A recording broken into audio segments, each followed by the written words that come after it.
Good morning. Happy welcome back. How are you? How are you? Yeah, good morning. So listen, uh, pack your bowl and get your keep other people alive juice or the keep you alive juice, because protein in the morning is important. And vitamins in the morning, it's all important. So this morning, we are on Maccabees chapter 3.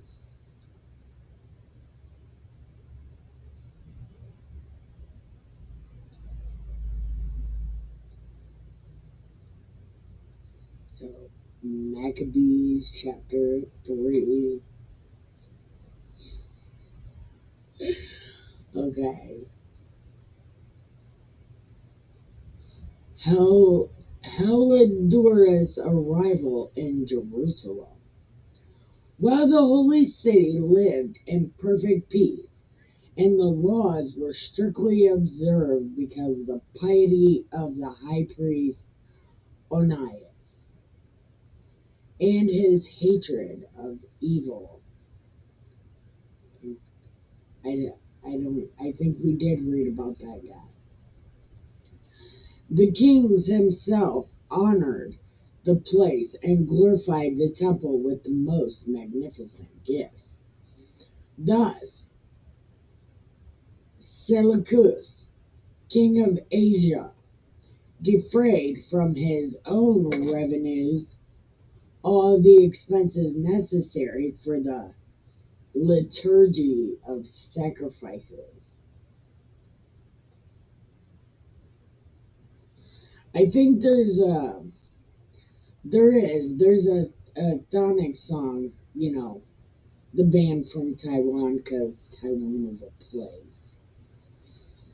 I think there's a song called Liturgy Chains, 49 Liturgy Chains, I think. But it is a great song, and it's the band Thonic from Taiwan, because Taiwan is a place. But a certain Simon of the priestly clan of Bilga, who had been appointed superintendent of the temple, had a quarrel with the high priest about the administration of the city market. I'm sure if he stayed the fuck out of it, it would be just fine, United States government. I mean, high priest. Since he could not prevail against Onias, he went to Apollonius of Tarsus, who at the time was governor of Coelesyria and Phoenicia, and reported to him what the treasury and reported to him the treasury in Jerusalem was full of such untold riches that the sum total of the assets was past counting, and that since they did not belong to the account of sacrifices, it would be possible for them to fall under the authority of the king. When Apollonius had an audience with the king, he informed him about the riches that had been reported. What? What? No. What, Captain? What? Come here. Yeah, come here. Come here. Oh, all right. Well, you're meowing at me and running from me. I'm done with you. No, I'm done with you. I'm done. Okay. And informed him about the riches. The king chose his chief minister, Heliodorus, and sent him with instructions. Seize those riches. So, Heliodorus immediately set out on his journey, ostensibly to visit the cities of Coelesyria and Phoenicia, but in reality, to carry out the king's purpose. Dun dun dun. If you have to do it in secret, it's probably a bad idea. Just, just throwing that out there. When he arrived in Jerusalem and had been graciously received by the high priest of the city, and he told him about the information that had been given, and explained the reason for his presence. And he inquired if these things were really true.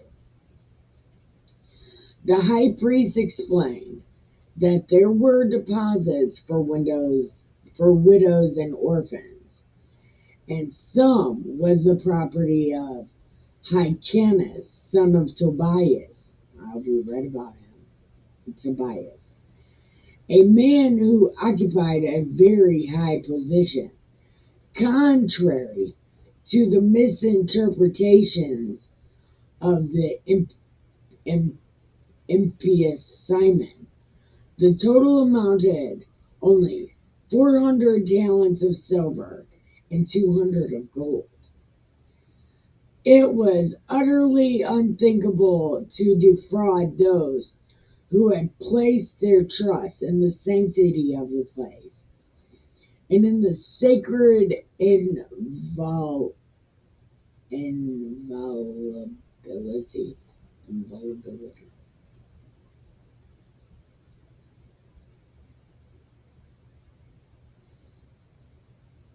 Hold on. Okay. The sanctity of the place and in the sacred shit of a temple venerated all over the world. This guy. Okay, be right back. Oh, press like and subscribe and all that fun stuff, please, because we found new books. We're gonna read them. So, press like and subscribe, and I'll be right back. Okay, so now we're at Heliodorus. I think that's how you say it. Heliodorus. His plan to rob the temple. But Heliodorus, because of the orders he had from the king, said that in any case this money must be confiscated for the royal treasury. So on that day, he had set out, no. So on that day, he went in to take an inventory of the funds. There was no little anguish throughout the city. See, it kind of seems like this is said kind of like flippantly. There was not there was little to none. Meaning everybody is freaking the fuck out. Right? Is this what this means? Oh, okay. There was. So there was anguish throughout the city. So they are saying this flippantly. Priests did the face thing before the altar in their priestly robes and called toward heaven for the one who had given the law about deposits to keep the deposits safe for those who had made them. Whoever saw the appearance of the high priest was pierced to the heart, for the changed complexion of his face revealed his mental anguish.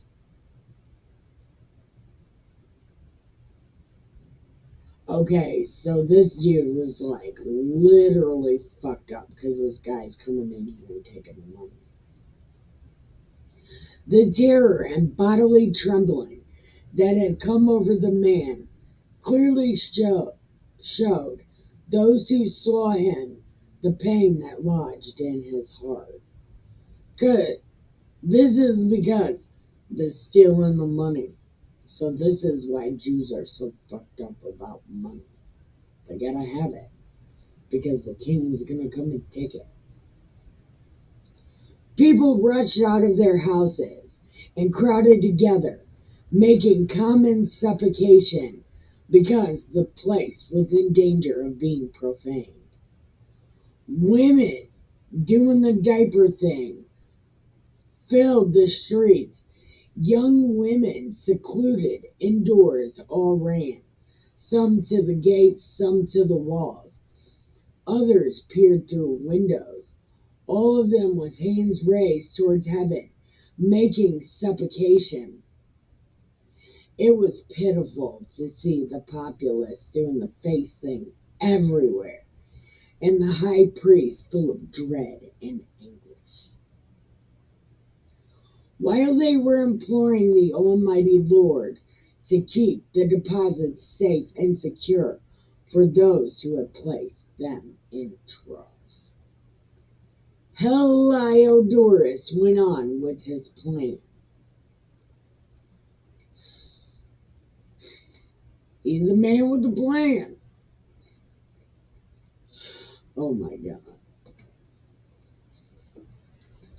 But Heliodorus was arriving at the treasury with his bodyguards. The Lord of Spirits and all authority produced. Big guy, you change your name again. Stop changing your name.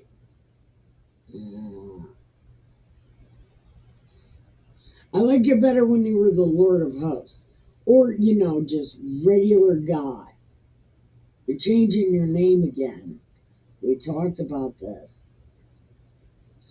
Okay, so God produced an apparition so great that those who had been bold enough to accompany Heliodorus were panic stricken at God's power and fainted away in terror. They got the vapors. There appeared to them a richly caparisoned horse, mounted by a fearsome rider. Charging furiously, the horse attacked Heliodorus with his front gloves. I just read that all wrong. Hold on. The horse attacked Heliodorus with its front hooves. The rider was seen wearing golden armor. Then two other young men, remarkably strong, strikingly handsome, splendidly attired, appeared before him, standing on each side of him. They flogged him unceasingly, inflicting innumerable blows. So they beat the brakes off, dude. They beat him so hard he had no skin. Okay. Suddenly, he fell to the ground, enveloped in great darkness. His men picked him up and laid him on a stretcher. They carried away, helpless, the man who for a moment had entered that treasury under arms with great retinue and his whole bodyguard. They clearly recognized the sovereign power of God. God's gonna do it! Oh, get it done! Yeah! He beat the brakes off dude for no reason. Like, smash. As the Heliodorus lay speechless because of God's action and deprived of any hope of recovery. The people praised the Lord who had marvelously glorified his own place in the temple, charged so shortly before with great fear and commotion, was filled with joy and gladness now that God had appeared. Oh, he came! Yeah, he did some shit. Quickly, some of the companions of Heliodorus begged Ananias to call upon the Most High to spare the life of the one who was about to breathe his last. You mean the one who was about to steal God's money? What did Little Wayne say? Fuck with the money, it gets uglier than Coyote. It gets uglier than Coyote. Something like that. But anyways, don't fuck with the money.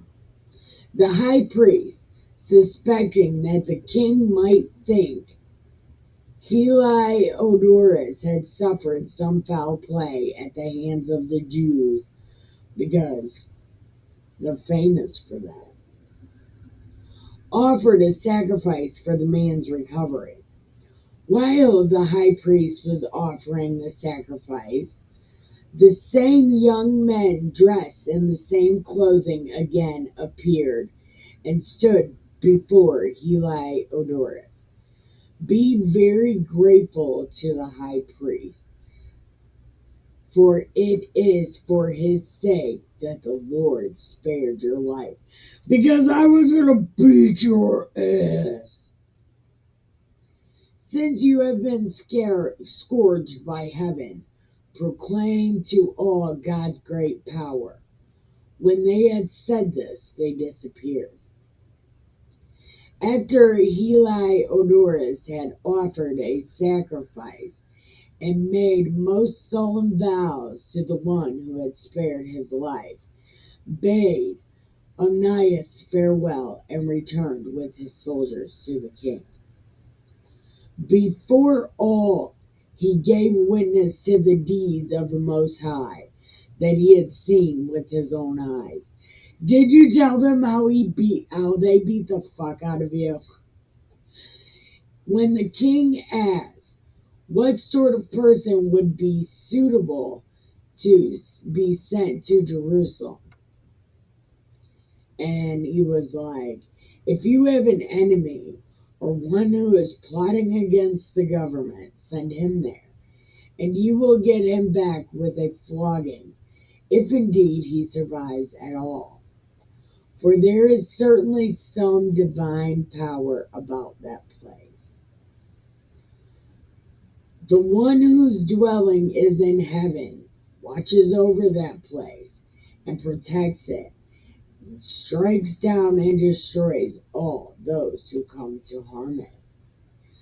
This was how the matter concerning Heliodorus and the preservation of the treasury turned out. Insane. Alright, give me 1 second. I will be right back. I'm supposed to be doing my dishes right now. Oh, I should have did them last night. I forgot. Anyway, I'll be right back. Okay. So, Murdoch got found guilty, by the way. He got sentenced today, and I haven't watched it at all. So, we're on 2 Maccabees chapter 4. And this one's called Simon Accuses Ananias. I don't know what Simon this is. I don't know if it's the Simon, Judas's brother. I don't know. But the Simon mentioned above as the informer about the funds against his own country slandered Ananias as the one who incited Heliodorus and instigated the whole miserable affair. Yeah, but did we know? He dared to brand as a schemer against the whole government the man who was the benefactor of the city, the protector of his compatriots, and zealous offender of the law. When Simon's hostility reached such a pitch that murders were being committed by one of his henchmen, Onias saw that the opposition was serious and that Apollonius, the governor of Coelceria and Phoenicia, was abetting Simon's wickedness. So he had recourse to the king, not as an accuser, but as one looking to the general and particular good of the people. All right, so Ananias is using word magic. He saw that without royal attention, it would be impossible to have a peaceful government, and that Simon would not desist from his folly.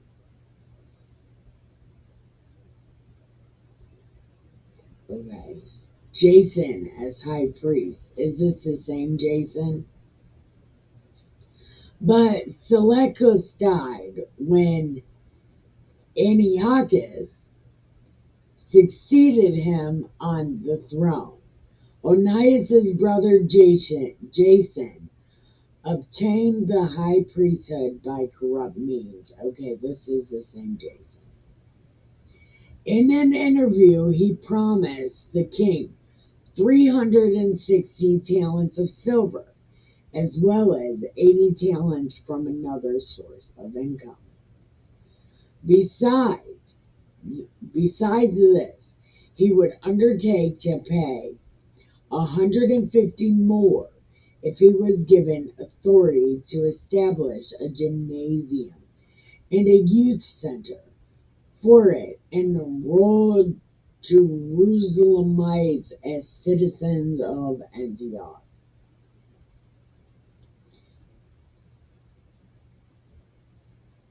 I thought it was Alexander that did that. Did the school thing. When Jason received the king's approval and came into office, he immediately initiated his compatriots into the Greek way of life. This is why Jews don't remember their original fucking rules. There's only 10 of them. He set aside the royal concessions granted to the Jews through the mediation of John, father of Eupolemus.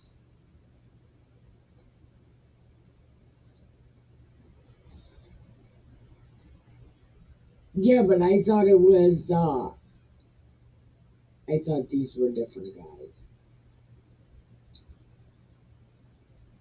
The Eupolemus who would later go to the embassy to establish friendship. He set aside the lawful practices and introduced customs contrary to the law. Yeah, this is why Jews don't remember there's only 10 rules. With perverse delight, he established a gymnasium at the very foot of the citadel, where he induced the noblest young men to wear the Greek hat. The craze for Hellenism and the adoption of foreign customs reached such a pitch through the outrageousness wickedness of Jason, the renegade, and would-be high priest, that the priest no longer cared about the service of the altar, disdaining the temple and neglecting sacrifices. They hastened at the signal for the games to take part in the unlawful exercises at the arena.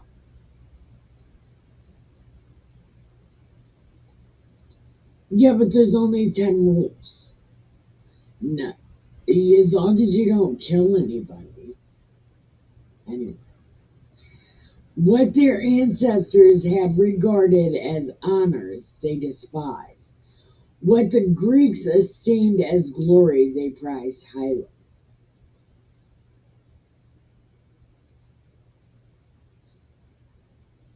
God, I am so sorry. These people are terrible. For this reason, they found themselves in serious trouble. The very people whose manner of life they emulated and whom they desired to imitate in everything became their enemies.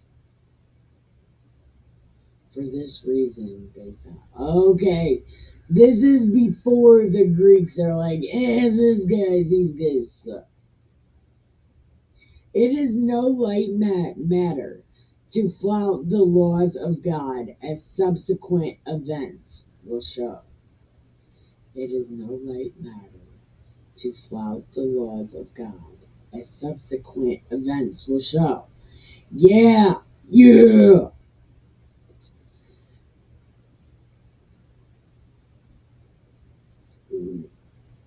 When the quinquennial.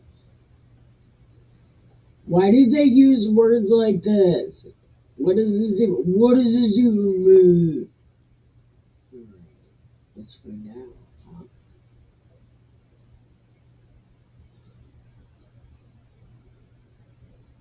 Quinquennial. Quinquennial. Okay. These are every 5 years. So it's like the ancient elliptics.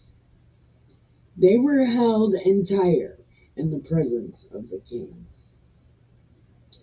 The vile Jason sent representatives to the Antiochians of Jerusalem to bring 300 silver drachmas for the sacrifice to Hercules. But the bears themselves decided that the money should not be spent on sacrifice, as it was not right, but should be used for some other purpose. So the contribution meant for Hercules was in fact applied to the construction of triremes by those who brought it. When Apollonius was sent to Egypt for the coronation of King Philometor, Antiochus learned from him that the king was opposed to his policy. He took measures for his own security. So after going to Joppa, he proceeded to Jerusalem. There he was received with great pomp by Jason and the people of the city, who escorted him with torchlights and acclamations. Following this, he led his army into Phoenicia.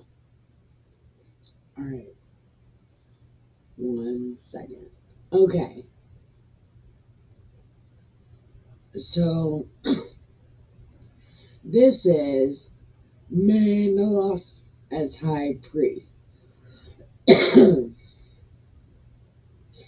These names like this really they make me think of that ghost song. Really. 3 years later, Jason sent Menelaus, brother of the aforementioned Simon, to deliver the money to the king and complete negotiations on urgent matters. So, okay, this is a different Simon, the Simon on the other side of those two Simons. But after this introduction to the king, he flattered him with such an air of authority that he secured the high priesthood for himself.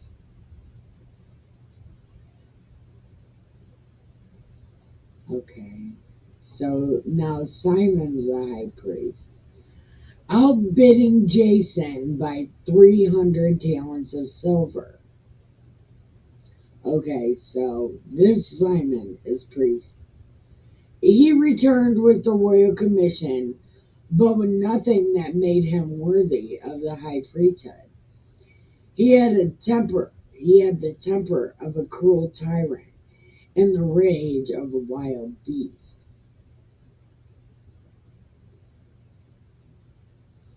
So Jason, who was a cheater, was now being cheated on by another man. He was, wait, and saw himself cheated by another man, was driven out as a fugitive into the country of the Ammonites. But Menelaus, who obtained the office, paid nothing of the money he had promised to the king. Okay, so it's Menelaus, not Simon.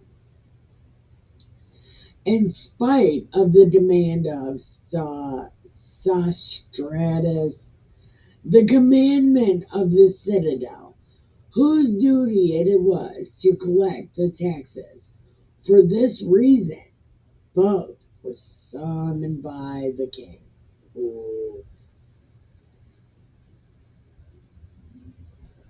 Menelaus left his brother Lysimachus as his deputy in the high priesthood, while Sostratus left Crete, commander of the Cypriots. Cypriots. This guy. Ooh, why do you always murder the good guys? Why are the good guys always murdered? So they don't really see their success turns into shit. God did say that before. Like he kills people for specific reasons. Like there's something coming up that they wouldn't, that he doesn't want them to see, so he takes them. I would say we're gonna get there, but more books keep happening. So, like, we are never going to get back to the beginning of the Old Testament. Fuck, these books came in like, the beginning of the New Testament. So, mostly blame my mom. Because she said, no, read it after John, after Acts. You can do it. Go ahead. It tells you about the Romans. And then when I told her that, I said, Mom, should have me read this first. She said, well, you said that you didn't want to. You was reading the New Testament. You was done with the Old Testament. I don't remember that, but it might be true. This might be my fault. Murder of Ananias. While these things were taking place, the people of Tarsus and Melis rose in revolt because their cities had been given as a gift to Antiochus and Antiochus, the king's concubine. Man, you should have been there in the whole time. They gave this lady all the water. They gave her all the water. Yeah, people were pissed about that. Be pissed about all the water. So the king hastened off to settle the affair, leaving Andronicus one of his nobles as his deputy. See this guy?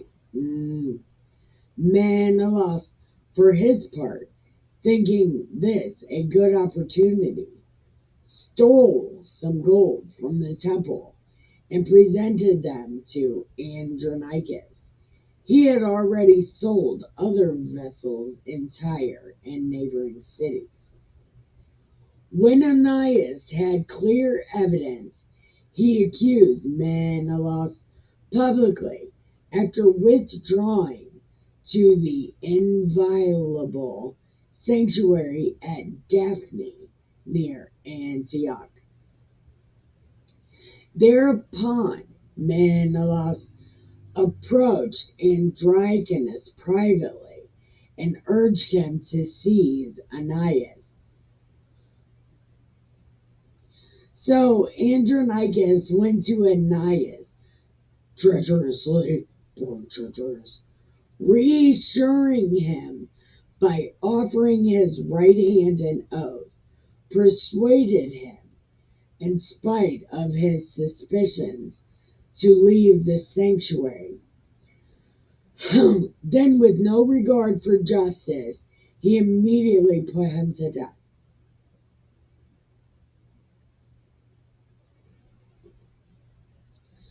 This guy.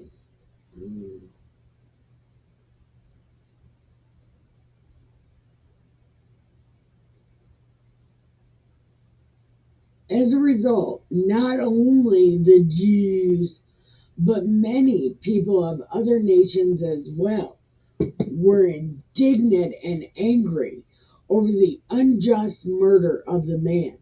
Yeah, because you can't hide shit from people that see it, motherfuckers. When the king returned from the region of Cilicia, the Jews of together, the Jews also with the Greeks, who detested the crime, went to see him about the murder of Ananias. Antiochus was deeply grieved and full of pity.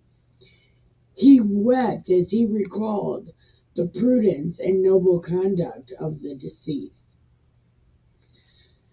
Inflamed with anger, he immediately stripped Andronicus of his purple robe, tore off his garments, and had him led through the whole city to every place where he had committed outrage against Ananias.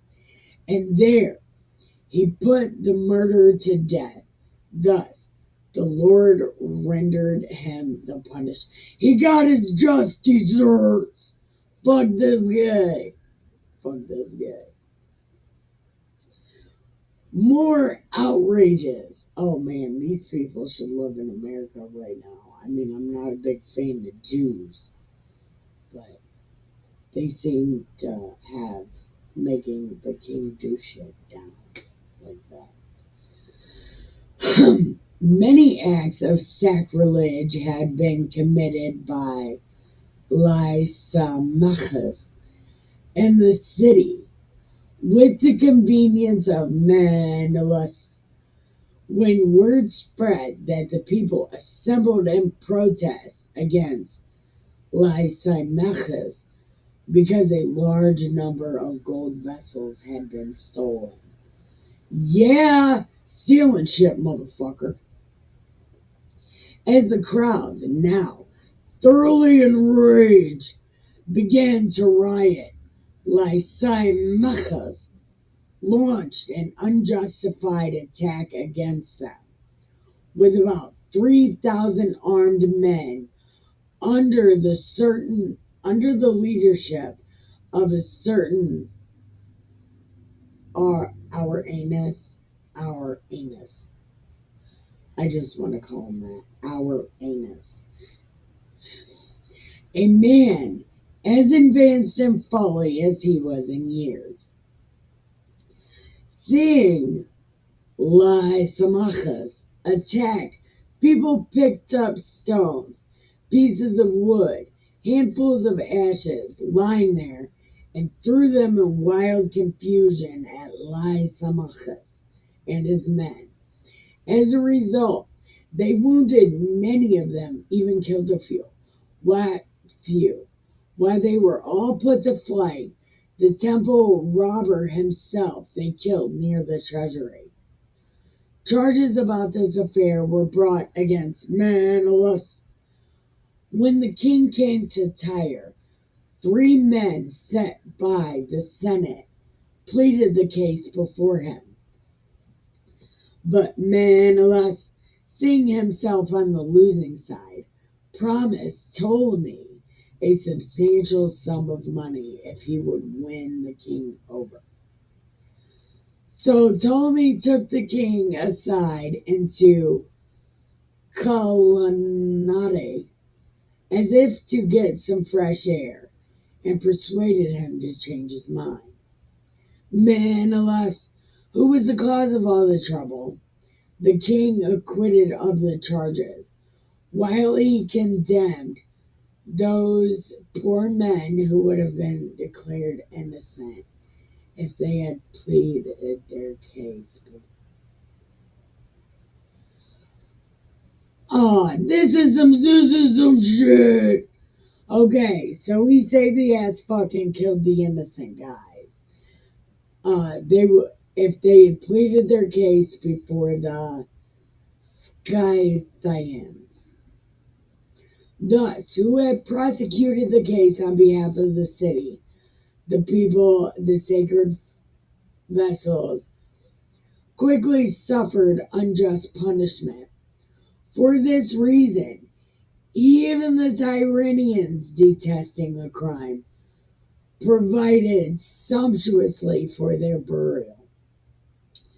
But Menelaus, thanks to the greed of those in power, remained in office, where he grew in wickedness, scheming greatly against his fellow citizens. This guy, this guy. Uh, Thank you for watching and spending this rainy ass Friday with me. I appreciate. Oh, it's 3/3/23.